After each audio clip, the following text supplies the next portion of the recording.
Bendiciones, hermanos. La palabra de hoy que quiero compartir con ustedes se encuentra en el libro de los Hechos, más precisamente en los capítulos 20, 21 y 22.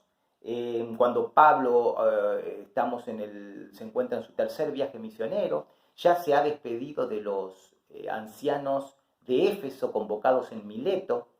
Fue una despedida difícil porque él le dice que no van a volver a ver su rostro. Y Pablo entonces emprende su viaje a Jerusalén. Cuando pasa algunas ciudades, se embarca también, llega en un momento a la ciudad de Tiro. Ahí se encuentra con los discípulos y advertían a Pablo por el Espíritu que no suba a Jerusalén. Él sigue su camino y cuando llega a Cesarea, está en la casa de Felipe el Evangelista, que era, si ustedes recuerdan, un diácono.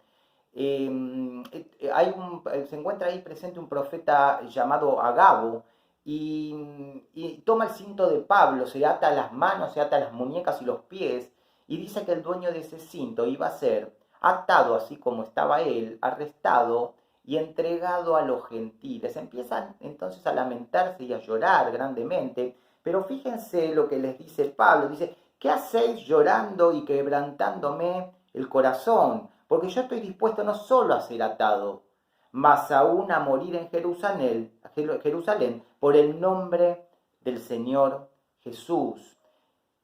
Y Pablo entonces llega a Jerusalén, es muy bien recibido por los ancianos de la iglesia, pero le empiezan a advertir, le dicen, Pablo, acá sos odiado, hay rencor contra vos, dicen que estás haciendo a los judíos apostatar de Moisés, de que no sigan sus ceremonias, sus rituales, que no circunciden a sus hijos.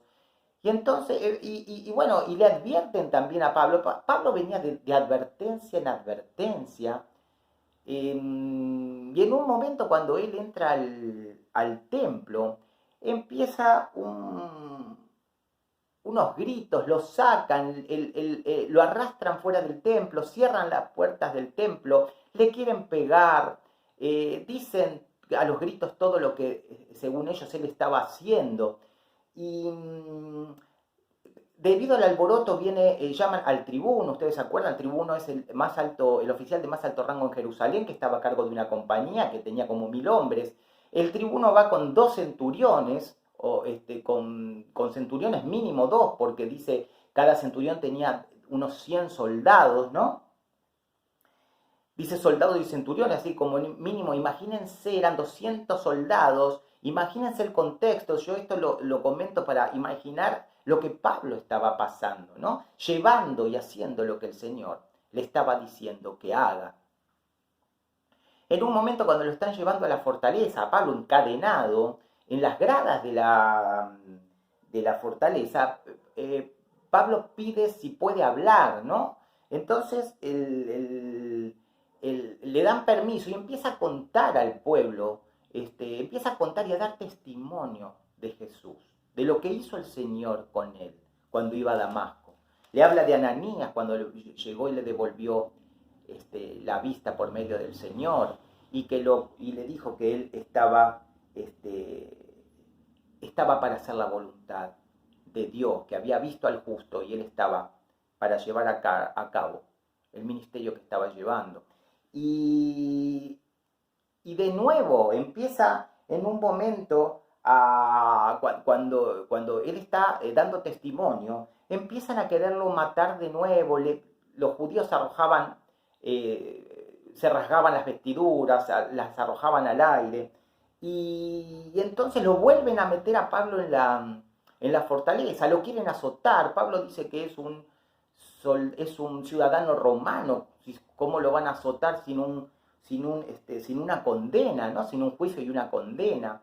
Entonces el Señor lo saca de esa situación. Después está Pablo frente al concilio, el famoso Sanedrín, que es el cuerpo legislativo y corte suprema de la nación judía, incluido el sumo sacerdote, ¿no?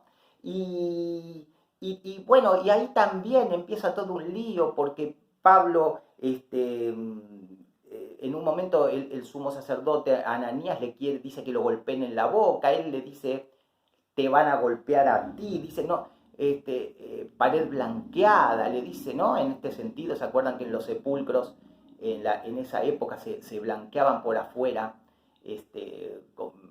Porque todo para evitar poder tocarlo, que estaban bien demarcados, bien señalados, porque empezaba, si no, con el contacto con eso, a una impureza ceremonial, empezaban a ser impuros y entraban en contacto con eso.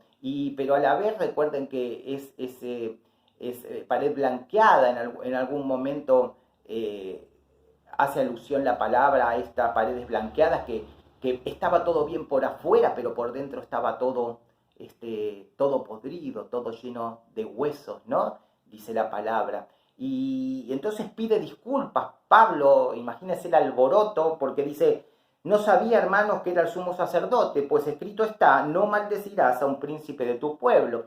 Pero sigue esto y se sigue armando más lío, porque Pablo entonces habla, sabiendo que había fariseos y saduceos que tenían unas teologías y una posición social y política diferente y teológica diferente, empieza a hablar de la resurrección, mientras que los saduceos dicen que no hay resurrección, ni ángel, ¿no? Ni espíritu. Los fariseos sí. Entonces hay una división entre fariseos, entre saduceos, empiezan los gritos. Ya directamente el tribuno, él mismo, porque dice, tenía miedo que lo despedasen a Pablo, lo lleva él mismo el tribuno y lo saca de nuevo y lo lleva a la fortaleza.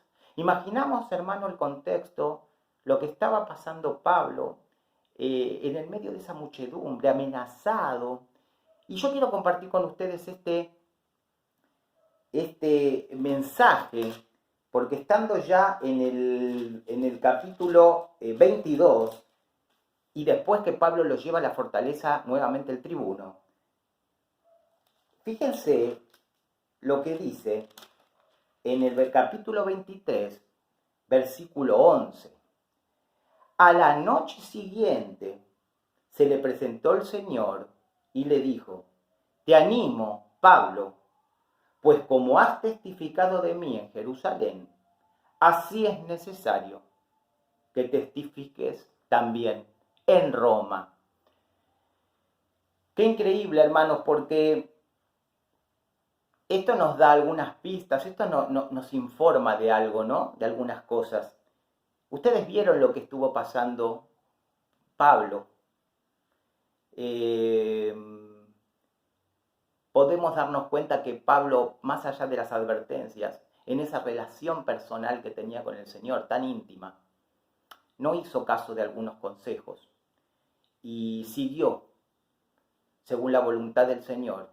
Él entendía, haciendo lo que tenía que hacer. ¿Cuántas veces estos consejos, ¿no? Son importantes muchas veces, de hermanos, de líderes, ¿no? Maduros en la fe, y no se desestiman jamás, por supuesto, ¿no? Pero fíjense, ¿no? Que el Señor quiere una relación personal con nosotros, una relación íntima, personal, de Él a nosotros y de nosotros a Él. Y en esa relación íntima es donde hay cosas que solo sabe Dios y solo sabemos nosotros. Otra de las cosas que nos podemos dar cuenta, hermanos, y que nos tienen que servir de motivación, Dios estuvo siempre con él. Fíjense cuando le dice,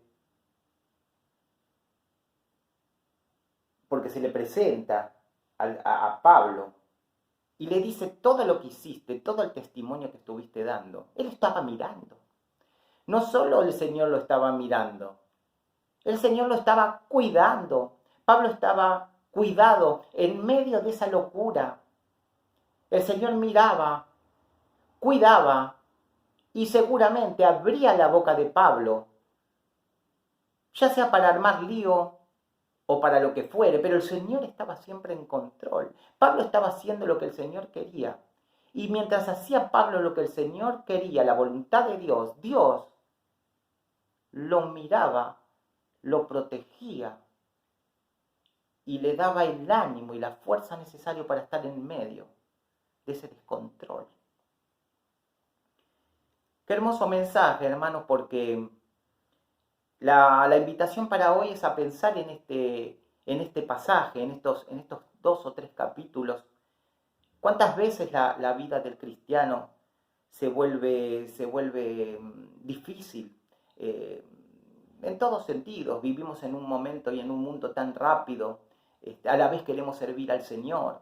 Y a veces cuando servimos al Señor, sirviendo al Señor, hay tantos obstáculos, tanto tropiezo, tantas cosas aparecen que parece que nos quisieran frenar. Pero recordamos el mensaje, hermanos, y cuando le habla el Señor a Pablo, le dice, todo lo que hiciste, le está diciendo, está muy bien. Diste testimonio de mí, acá diste testimonio de mí. Pero ten ánimo, le dice, porque necesito que hagas algo más. Hermanos, esta palabra del Señor no cambia. Lo mismo que le dijo a Pablo, se lo está diciendo a usted, hermano, me lo está diciendo a mí, se lo está diciendo a todos los que tenemos a nuestro Dios como Salvador y Señor. Nos está diciendo, tengan ánimo, sigan. Y sabemos las condiciones en las que estamos siguiendo, porque sabemos las condiciones en las que Pablo estuvo. Parecía que lo mataban, lo querían matar, le pegaron, lo iban a azotar. Pero el Señor estaba mirando y el Señor estaba en control de todo. Y después le dice Pablo, te sigo necesitando para que sigas dando testimonio de mí. Vamos a orar, hermanos. Querido Señor, gracias porque tú has traído palabra, Señor. Gracias porque por esta palabra tú nos fortaleces, Señor. Has sostenido a Pablo en esos momentos tan difíciles, querido Dios.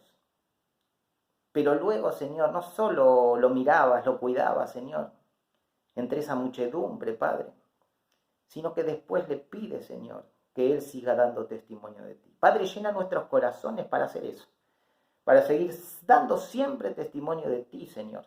Gracias porque en este caminar, Señor, en nuestra vida cristiana, nos estás mirando siempre, Señor. Nos estás cuidando siempre, Señor. Y nos estás animando, Señor, a seguir testificando acerca de ti. Gracias por fortalecer nuestros corazones, Señor. Nosotros dejamos todo en tus manos. Te damos gracias, Señor, por la sangre derramada de tu Hijo Jesucristo en la cruz. Y oramos en el nombre de Jesús. Amén y amén. Bendiciones.